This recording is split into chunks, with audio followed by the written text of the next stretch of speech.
Salut, c'est Thibaut et bienvenue sur la chaîne où je crée des tutos en français sur toute la suite d'outils Fluent, c'est-à-dire Fluent Community, Fluent CRM, etc. Et aujourd'hui on est sur un tuto sur l'outil Fluent Community pour créer ta plateforme de formation de cours en ligne. Comme d'habitude, vous voyez le dashboard directement à l'écran et aujourd'hui je vais vous montrer comment rajouter des sections utiles, FAQ, support, etc. pour votre formation en ligne. Ça permettra aux élèves, aux différents membres d'avoir un espace entièrement autonome, ne pas vous questionner tout le temps, répondre directement dans l'espace support par exemple, pour leur permettre de répondre à leurs questions techniques s'il y a des problèmes et éviter de recevoir des mails dans tous les sens. Et je trouve que ces sections sont utiles. On va rajouter aussi une section bibliothèque plus bonus, ça c'est juste cool. Et après, c'est vraiment, comme j'ai dit à chaque fois, des exemples pour vous aider à rajouter des sections utiles dans votre espace de formation, vous donner des idées pour rajouter des sections utiles dans votre espace de cours. Et on est tout bon. N'oubliez pas de vous abonner, liker. Comme d'habitude, le lien de l'outil Fluent Community d'affiliation est en description ou en commentaire épinglé. Ça permet de soutenir la chaîne, c'est gratuit pour vous et moi. Ça me permet de tuer une petite commission, de la réinjecter dans les vidéos pour faire grandir les contenus, cette chaîne, à travers le temps. Je vous remercie d'avance et on est parti dans cette petite vidéo où je vais vous montrer comment rajouter des sections utiles sur votre espace de cours. C'est parti. Alors, on va faire un petit retour en arrière sur le dashboard pour ceux qui arrivent depuis cette vidéo et qui découvrent ma chaîne à travers cette vidéo. Quand vous êtes sur votre dashboard de Fluent Community, comme d'hab, je le montre à chaque fois, soit vous passez par Fluent Community directement ici pour rejoindre votre portail, soit vous passez par en haut sur visiter le portail communautaire. Et si vous avez déjà le lien enregistrer un favori sur votre historique de Google, Chrome, Safari, etc., vous cliquez dessus et vous rejoignez votre portail, vous vous connectez. Et vous arrivez directement sur votre plateforme communautaire. Donc on est parti. Première section qu'on va rajouter, c'est la section support qui je trouve qui est très utile, que vous allez pouvoir rajouter dans votre communauté. Ça va permettre aux gens de ne pas mélanger les différents sujets, même s'ils vont se mettre directement dans le flux. C'est pas grave. Et vous allez pouvoir mettre par exemple une adresse mail de contact s'il y a trop de questions techniques. Comme ça, vous recevrez directement les questions par mail. Et même, ce que vous pouvez faire à terme, c'est de créer un ticket de support, typiquement en utilisant des plugins pour les supports clients que vous pourrez aussi intégrer à WordPress. Et on pourra peut-être le voir aussi sur un plugin pour comment intégrer peut-être un plugin de Fluent directement pour le support sur votre WordPress. Allez, on y va pour créer du coup un espace d'échange pour le support. On revient dans groupe d'espace. Et là, cette fois-ci, on va créer un nouveau groupe d'espace. Donc, créer un nouveau groupe d'espace. Et on va l'appeler. Donc, moi, j'utilise comme d'habitude mon petit outil ChatGPT pour pouvoir aller plus vite, pour vous faire des tutos dynamiques qui vont vite et où il y a énormément de valeur. Voilà, et là le slug ça sera support. Donc là on va mettre support, on va essayer de lui trouver un petit emoji sympa. On va mettre réglage, peut-être que on va le trouver. Réglage, ou alors on va aller chercher à la main directement. Voilà, une petite roue crantée support. Comme ça on est cool, on fait créer. Il est en bas, donc ça c'est chouette. Et dans le support, on va créer du coup un espace de discussion qu'on va appeler support et échange avec l'équipe. Voilà, donc là comme ça vous permet de créer directement un support personnalisé directement sur votre plateforme de communautaire. Et comme j'ai dit dans l'intro, eh bien, les personnes vont pouvoir directement échanger sur des questions techniques. Et si vraiment c'est trop technique, envoyez un mail et vous allez voir, on va créer une publication dédiée pour ça, pour ce support lié à votre formation. Voilà la roue crantée, on la rajoute, c'est ok, support et échange avec l'équipe. Il y a plusieurs échanges et on a une seule équipe.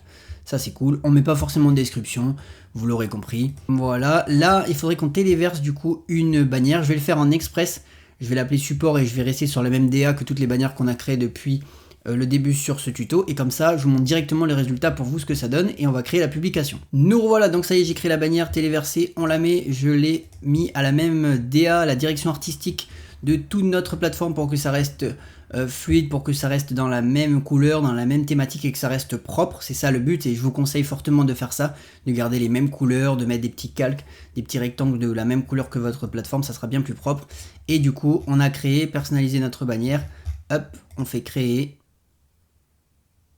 Et là du coup notre espace support et échange avec l'équipe est créé. On va aller le voir tout de suite. Il apparaît en bas, donc ça c'est cool. Et le voilà, support, et vous voyez la bannière que j'ai créée. Directement, donc ce qu'on va faire, c'est qu'on va créer une publication, puisqu'on a déjà fait la vidéo sur comment créer les publications. Donc là vous l'aurez vu, et si vous ne l'avez pas vu, allez voir sur la chaîne directement. Et vous verrez comment créer des publications. Donc là, besoin d'aide, décris ton problème. Et on va mettre hop, un petit texte simple pour créer une publication dans le support.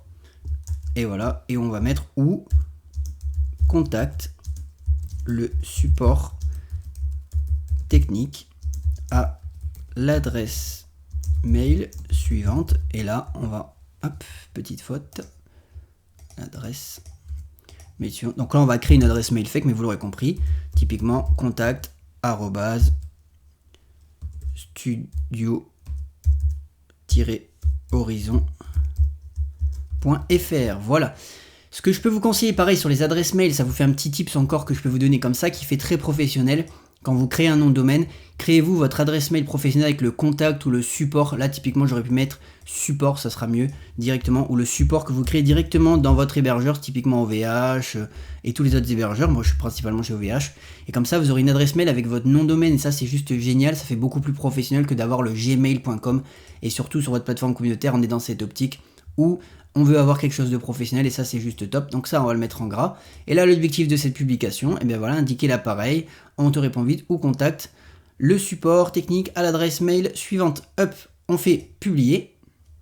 Et voilà, vous avez une publication, on l'épingle aussi comme ça, elle restera en haut, on sera tranquille. Et là toutes les personnes du coup, là on va le passer du coup l'espace en public, comme ça toutes les personnes vont pouvoir directement poser leurs questions ici. Donc là vous voyez j'ai fait 3 petits points public, access control, hop, on le met, tac, il est passé en public et toutes les personnes pourront décrire leurs problèmes, commenter directement ici et s'il y a un problème, ils contacteront directement via l'adresse mail support. L'objectif de ce petit espace d'échange, et bien typiquement, c'est aux membres qui ont des problèmes techniques liés à la plateforme, liés à la connexion, liés, je sais pas, à une erreur sur une vidéo, qui le partagent directement ici. Comme ça, tous les autres membres pourront aller sur support et échange, le voir directement et ça vous évitera de recevoir des mails à tout va pour les mêmes types de questions.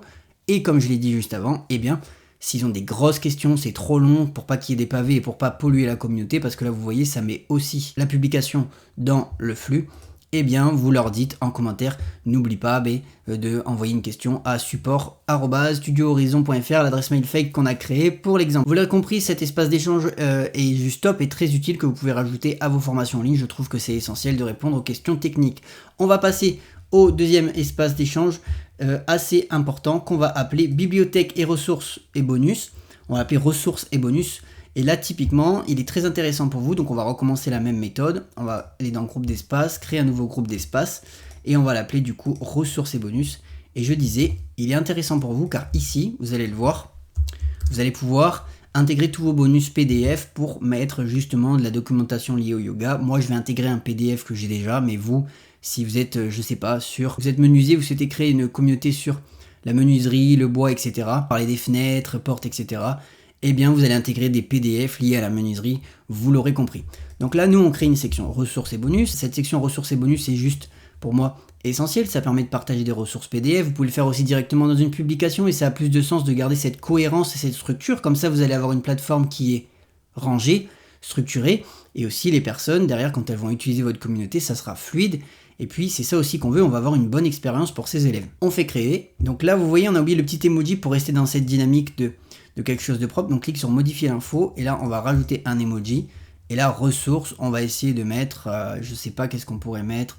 Allez, on va mettre une petite ampoule pour ressources et bonus et on va mettre à jour et ça sera hyper simple. Dans cet espace, donc du coup on va pas créer un espace de discussion cette fois-ci ni un lien parce que vous allez envoyer vers quelque chose. Alors si vous avez qu'un seul PDF, vous pouvez mettre le lien de votre PDF s'il est hébergé sur votre site, comme ça ils iront le télécharger directement.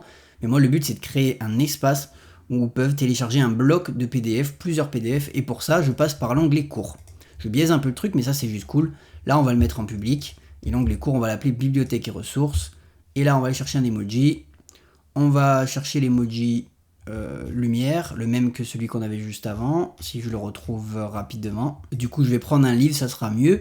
Voilà pour les ressources. Là, c'est OK. On ferme. Ce facultatif, description du coup de l'espace, on s'en fiche un peu, vous l'aurez compris, à la création d'espace, vous faites ce que vous voulez.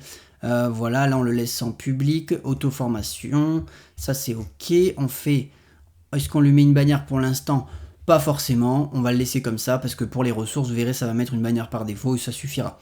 Voilà, on crée l'espace. Voilà, l'espace est créé. Donc dans cet espace, on va aller directement voir l'espace, et c'est là où on va intégrer nos PDF. On va faire modifier les leçons. Et ce qu'on va faire, c'est qu'on va créer du coup une section qu'on va appeler PDF routine débutant-débutante, voilà, ou télécharge, ça sera la section télécharge le PDF routine débutant, on enregistre, voilà, et dans cet espace, on crée une leçon, et vous verrez dans la leçon, on peut intégrer des PDF directement, ça s'héberge directement, et là, on va le mettre, on va l'appeler PDF routine, guide respiration, checklist et accessoires. Hop, voilà ce que j'avais préparé pour vous. On ajoute, on va modifier la leçon, et ici, sur le côté, vous allez pouvoir intégrer directement votre PDF. Donc moi je vais mettre ma checklist de vente maison, c'est pas grave, c'est vraiment pour l'exemple à chaque fois. Et vous verrez, là on va juste mettre un petit texte, télécharge ton PDF juste en dessous, voilà. Et on va rajouter un petit emoji comme d'habitude pour les guider. Voilà, on va en mettre un autre, je vais le copier-coller. Je fais quelque chose d'assez simple comme d'habitude pour que vous compreniez et que ça aille à l'essentiel. On enregistre.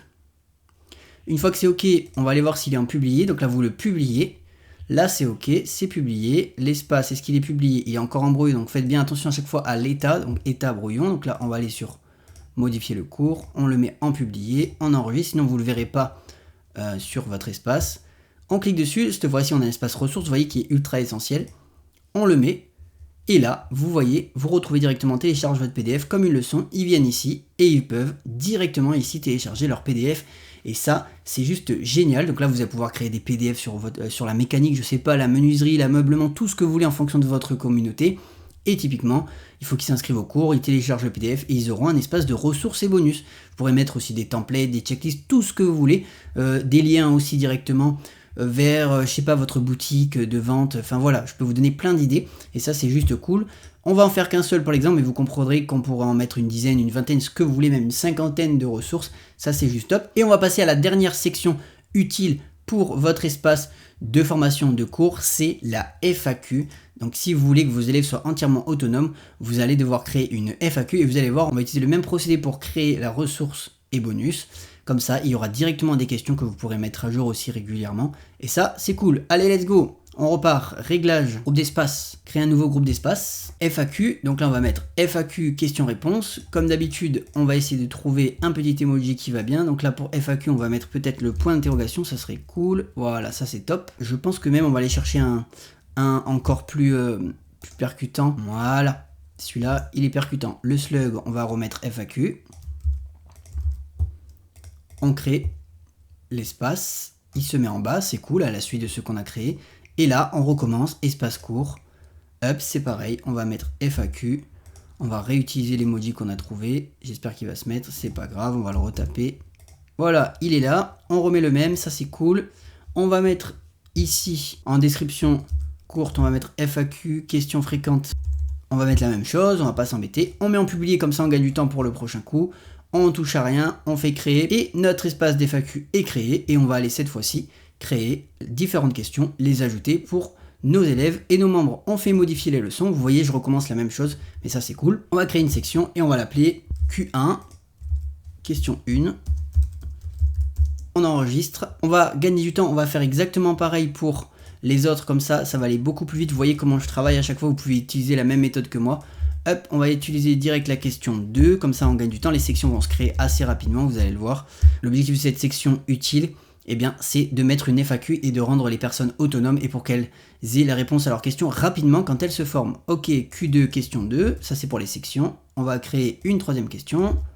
Hop, Q3. Vous pouvez mettre ce que vous voulez, hein, comme je dis à chaque fois. C'est pas parce que je fais ça à l'écran que vous êtes obligé de faire ça. Vous pouvez modifier. Si vous voulez pas mettre des FAQ, vous mettez pas des FAQ. Mais moi, je trouve que c'est des sections utiles pour Fluent Community. Q3, question 3. Et j'avais préparé 4 questions. Donc on fait Q4. Question 4. Et voilà, nos sections sont prêtes et on y va. On va intégrer les questions pour notre plateforme de Yoga Studio Horizon. On ajoute ici une leçon.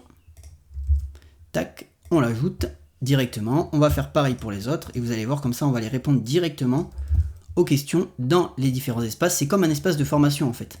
Sauf que là c'est une FAQ, moi j'utilise comme ça parce que je trouve ça beaucoup plus fluide et ça permet de modifier aussi facilement et de ne pas intégrer les questions FAQ dans les espaces de publication et d'échange pour pas mélanger tout. entre les espaces de discussion et des FAQ qui peuvent parfois se répéter. Donc là, j'ajoute la dernière question. Vous voyez, je gagne du temps avec ChatGPT comme d'habitude, hein.